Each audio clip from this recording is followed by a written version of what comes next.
સ્વાગત છે. બેઠક 7 શ્રી કુમુદવનના બેઠકજીનું ચરિત્ર. મધુવનથી તાલવન થઈ કુમુદવન જવાય છે.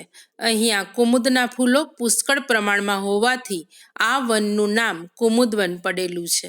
અહીં શ્રી ઠાકોરજીએ વેણુનાદ કરી વ્રજભક્તોને બોલાવ્યા હતા. વ્રજભક્તો પ્રભુને આરોગવા માટે છાક લઈને આવ્યા હતા.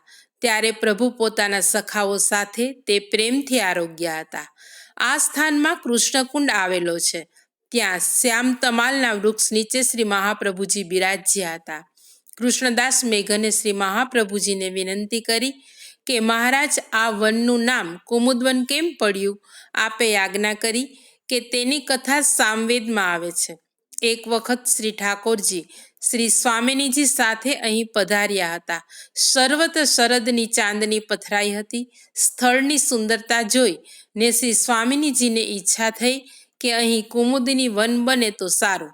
શ્રી ઠાકોરજીએ કુમુદા અને કુમુદની નામની 2 સખીઓને આજ્ઞા કરી કે અહીં 2 કુંડ સિદ્ધ કરો.